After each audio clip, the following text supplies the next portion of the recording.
Marre des formatages et injonctions de la société, des fais pas ci, fais comme ça, deviens ce que tu n'es pas. Un jour, j'ai décidé d'incarner ma vraie nature pour vivre libre et heureuse.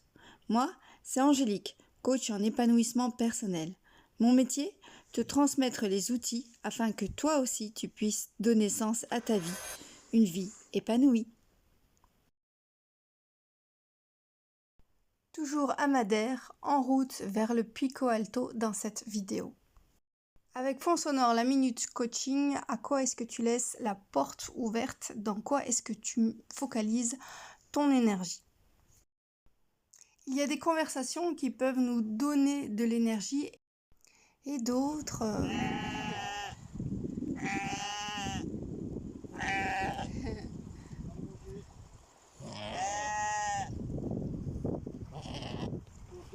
En français, en portugais, c'est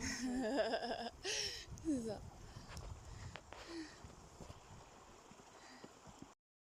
Pour que ton énergie soit fluide, ce que tu penses, ce dont tu parles, tes conversations, tes pensées, là où tu te focalises, là où tu mets ton énergie, va avoir une extrême importance.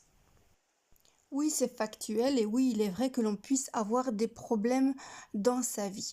Mais l'attitude de ne penser que à cela, que à ce qui se passe de négatif dans notre vie et de ne croire en rien ni en un futur positif, ça n'apporte absolument rien du tout. Donc, à choisir, vaut-il mieux se sentir confiant ou bien apeuré et attristé et dans une énergie basse tout le temps? À mettre nos énergies et nos pensées à toujours ce que l'on craint de ce qu'il va arriver, va finir par arriver. Parce que tes conversations tournent autour de ça et tu vas aller chercher des preuves uniquement dans ce qui ne fonctionne pas, dans ce qui ne marche pas. Et quand il y a une porte ouverte, eh bien, tu risques de ne pas la voir. Par ailleurs, si on croit au pouvoir des mots et des pensées, alors nous attirons à nous un meilleur futur plutôt que de focaliser sur ce qu'on ne veut pas qu'il arrive.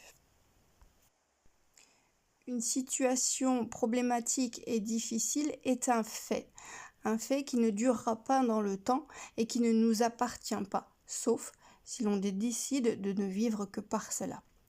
Nous pouvons encore aller plus loin et nous demander en quoi nos pensées positives amélioreraient le climat de notre lieu de vacances si avant de partir nous nous disons pourvu qu'il fasse beau.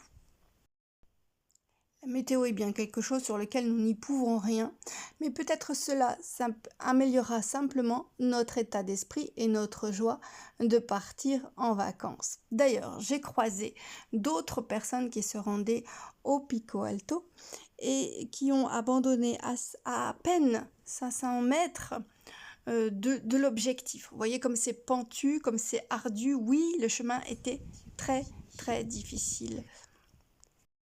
Peut-être avait-elle besoin tout simplement d'un moment de pause, comme j'ai fait.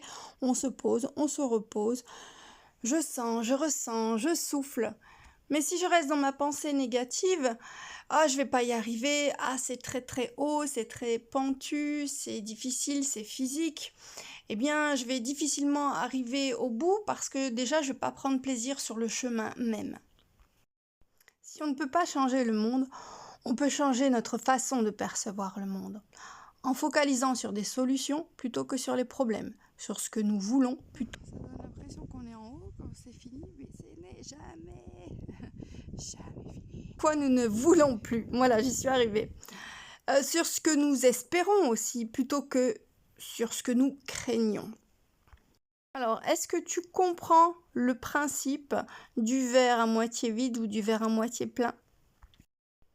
Donc c'est ça qui est extraordinaire dans le choix de l'homme, c'est que nous pouvons influencer notre vie dans la manière de choisir nos pensées, d'imprimer nos pensées en toute chose. Donc il faut vraiment commencer par soi-même, s'entourer aussi de personnes qui seront dans la même vision des choses, parce que sinon vous aurez beau essayer de remonter la pente, on vous mettra toujours la tête sous l'eau. L'entourage aussi, c'est important, les bavardages, les conversations inspirantes sont beaucoup plus dans une énergie qui porte. Enfin, si l'on prend conscience du poids de nos mots, on prend conscience aussi que ça peut nous fatiguer. Je parlais aussi du poids des mots, c'est-à-dire que ça peut nous créer des émotions et ces émotions, on peut aussi les manger. Donc ça peut être lourd à porter tout ça.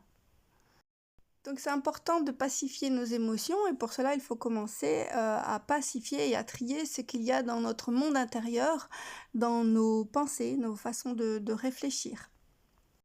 Ce n'est pas tellement la réalité, notre environnement qui compte, parce que ça, évidemment, nous sommes complètement impuissants, mais c'est notre réalité et notre monde intérieur qui va faire toute la différence. Ce n'est pas les événements qui vont changer les choses dans la vie, mais plutôt ce que je vais en faire. Moi, qu'est-ce que je vais en faire? Qu'est-ce que je décide d'en faire?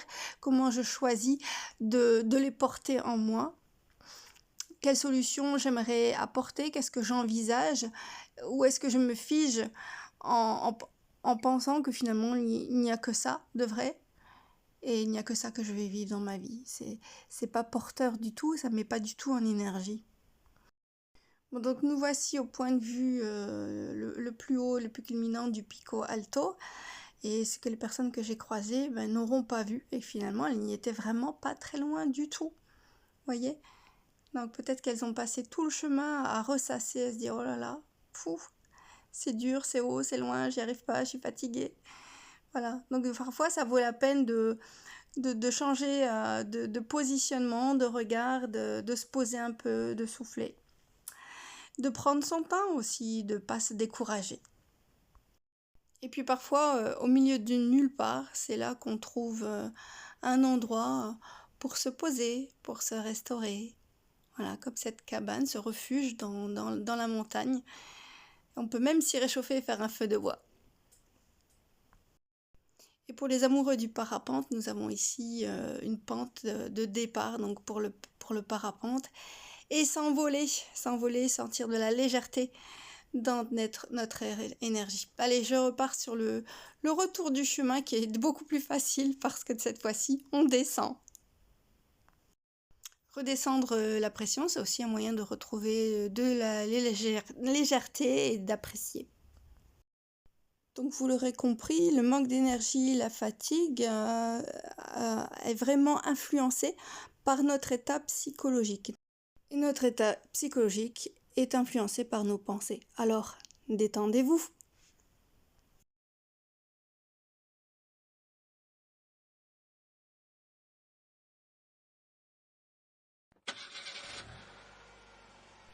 Au gré de mes voyages et de mes balades, je te transmets des conversations et sujets de développement personnel. Si tu ne veux manquer aucune de mes aventures et être notifié, abonne-toi, likez et partagez un max. Il est urgent d'agrandir le cercle des gens épanouis. Et quand on est heureux, ça ne fait de mal à personne.